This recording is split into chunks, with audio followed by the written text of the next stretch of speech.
In 10 years, I see myself coding something amazing, coding something that will change the world. I really want to continue studying computer science, where I can bring my film experience into it and target social issues and can make a change not only in my life, but in many others. I can make a video game with STEM. I can code and I can program. I'll be going to St. Lawrence University and I'll be majoring in computer science. I want to go deeper into the coding system. This is something I can do. This is something everyone can do. QPTV presents The STEM Girls, a series that features schools, organizations, programs, and facilities that work on increasing the STEM, that's science, technology, engineering, arts, and mathematics, opportunities for young girls. The series educates, motivates, and inspires young girls in pursuing those careers. This is looking beautiful. Much better. thank you. Do you know what I noticed? That the buttons are still like whenever. These are the girls who are part of the tech crew. And no, they're not building a rocket, although one day they might. But for now, they are part of a group known as the tech crew. The group is led by Andrea Chavez and is comprised of filmmakers, graphic designers, coders, website designers, and project managers in the Young Women's Leadership School in Astoria, Queens.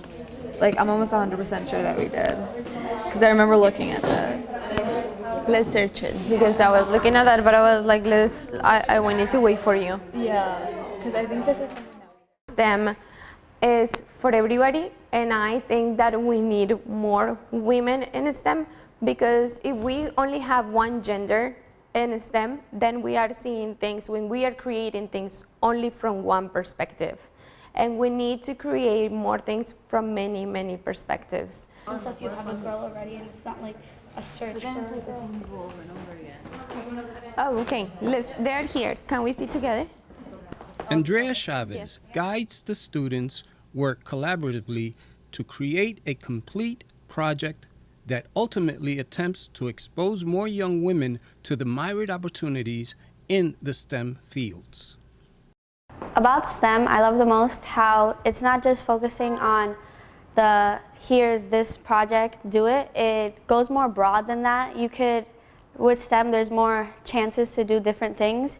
So whether you're in a math class and you just have that math problem, it's not just, STEM isn't just that. You could do science, technology, engineer. My favorite part of this is technology, because it's so broad and it's so new and it's like taking over.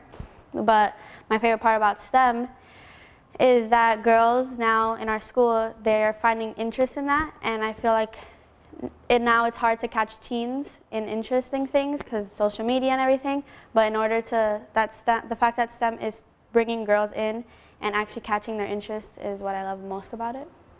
What I love about STEM is that it gives me the ability to express myself through a given tunnel, sort of, and not only just have it be like, oh, I'm going to code this or I'm going to do that.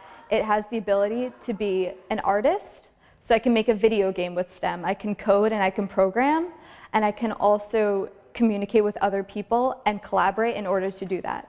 What I love about STEM is that I can explore the world of technology. With technology, I can code and I can program anything I wish. I can code an app, a website, a robot, or even a video game.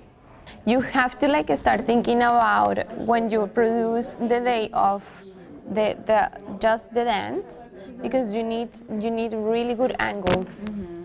Because you need one angle from upstairs, you need a few from downstairs. So you might have to run. Andrea started as a Spanish teacher, but her passion for technology led her to pursue her master's in integration technology. Although her education had nothing to do with code, Andrea realized the huge gender and minority gap in the STEM field. With the help of the principal and the Young Women's Leadership Network staff, she was able to integrate coding into her classes. They helped us find a program which at the time, and right now we still use it, is Global Loria, and then I started integrated Global Loria into my classes, my Spanish classes. So I created a blended class. It was 2 languages at one because it was code and it was Spanish. So the classes were all full in Spanish, but we were learning code. Well, I think what inspired me the most was when I walked in 9th grade in my Spanish class where they're like, my Spanish teacher, Andrea, she was like, ladies, we're gonna be learning coding. And then we were all like, what? Why coding? Like, isn't this a Spanish class?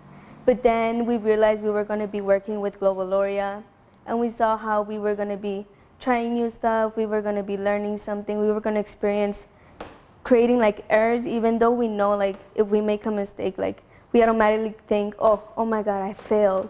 But with that, we knew that even if we make a mistake, like we're creating something new, something like no one has ever seen before. We all have heard of the quote, "It is the greatest achievement of a teacher to enable his students to surpass him." And Andrea is proud of that fact. And it was kind of like me trying to be the role model of, okay, I don't know it, but you guys don't know it either, let's learn it together. And that's what we have been doing. So I have students that are much better coders than I am, and I am not afraid to say that, because I think that that's what we need to create. We need to create strong women that are capable of going into the world like basically ready to take on new things and not be afraid of that. Andrea and her students' efforts paid off when they were called by the White House to participate in a discussion for the importance of computer science for everyone. I was actually called by the White House a few months ago. I am one of the CS for All teachers. So Obama just called this CS for All, which means Computer Science for All. And me and some of my students went to the White House to talk about the importance of computer science for everybody and the equality for everybody. I think that the future is technology. A lot of the future comes with technology in hand, and we need that equality now for many reasons. One is just to create a world full of opportunities for everybody, and to discover new things. The White House is extremely interesting and also a completely new experience for me. I think very few people ever get the experience to be in the White House. And so when we went for Andrea's award, she was the CS champion. And so we met with amazing women and men who were doing amazing things with computer science in schools and outside of schools. And it was amazing because I saw a lot of girls that were my age, and they were creating these summer camps, and there were girls who were doing these research, and they were creating like hackathons for other girls to attend. And some girl actually got access to her police department's records through coding and hacking, and it was amazing how she was explaining all these things, and I was like it was an inspiration for me. I was like, she's my age. If she can do this, why can't I? And so it's really great now because this summer I'm going to be involved in our school's Twil's Tech Explorer camp, where we have girls from all of the Young Women's Leadership Network schools come and they code for 3 weeks and they make an app that's about social change. So it's really amazing, and actually this year we had three different teams of girls who made apps over the summer, submit it to MIT's Dream It, Code It, Win It competition, and we had all 3 teams become finalists. So it's amazing what they do, and I'm really excited to be a part of it this summer. STEM, still considered a male-dominated field, can scare some girls from entering those professions. But here is what the tech crew thinks about it. A lot of girls think that it's just not a possibility.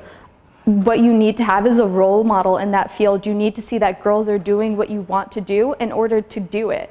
And when you don't have that, and when it's just males doing this, males coding that, oh, Mark Zuckerberg did this, or someone else did that, and it's all males, and it deteriorates any confidence they might have in that field. Without any role models to kind of see like, oh, this woman did this, and these are the steps she took to get there, how are they supposed to know how to get there by themselves? It's intimidating, and I felt the exact same way about it until I found my role model in that field. Well, I think it's amazing that I started out in an all-girls school. I learned how to code along with other girls who didn't know how to code, and together we worked together to learn this new language, coding. And knowing that I'm going to be going off to college soon and working with males, I am a little intimidated, but having the base of working with other girls in the past and having that support along the way, I know that I can tackle it. My advice is to try everything. Even if it might seem intimidating, there's someone right next to you that's feeling the exact same way, even if they don't say it. So don't be afraid to try something new. You might not love it and you might want to stop the next day, and that's fine, but you'll never know unless you try. Girls Who Code selected me as one of their YouTube stars to be featured on their YouTube series, which is called My Code. And My Code was designed to inspire millions of girls to learn how to code, to not be intimidated by the male-dominated field of STEM, and to tackle on the challenges like I am. And as a computer programmer, I'm sharing my passion for coding and sharing my journey of how I started how to code. And through that, I can help many other girls to also learn how to code, create their own games and apps and video games, and to change the world along with us. Although college is just around the corner, they have big dreams and long-term goals necessary for success in any field. So my way of finding STEM is a little unconventional. I had always been an arts kid. I had always loved to read and to write and to paint, and that has always been my thing until last summer when I attended Harvard Secondary Summer School. And my teacher, Andrea, when I was picking classes, suggested I take a programming class just in case I might need it in the future. And as soon as I stepped in the first day and I sat down, the teacher started talking to us, and I was like, this is something that isn't hard to do. This is something I can do. This is something everyone can do. And when I learned that, it was just love at first sight, kind of. And I knew that's what I wanted to do, and I kind of took it by the horns, and I've been doing it ever since. I'll be going to St. Lawrence University and majoring in computer science, and I was given the privilege of going to St. Lawrence with a full ride because I received the Gates Millennium Scholarship, which is a full scholarship until I get my doctoral degree. The scholarship was very competitive. In fact, it's one of the most competitive scholarships in the entire world. Out of 53,000 applicants, I was chosen as one of the 1,000 to get the scholarship. My dream project would be turning Tech Crew into something bigger than just school, because most girls just think it's just a school project. It's not like a big deal. You're not working for a real person, but like in my head I am. So I hope to make it something that it's not just a school project. It's like people from outside contact us to do things, and because I know we can. So my dream job would be making Tech Crew something more than just school. In 10 years, I would love to be a programmer, but I would also love to be a teacher. So I've had a lot of teachers along the way that have helped me learn and grow as a programmer, and I've kind of taken little tips and tricks from them, and one day I'd love to teach younger girls that they can also be in STEM fields and they can do what I'm doing. So either a programmer or a teacher or a little bit of both.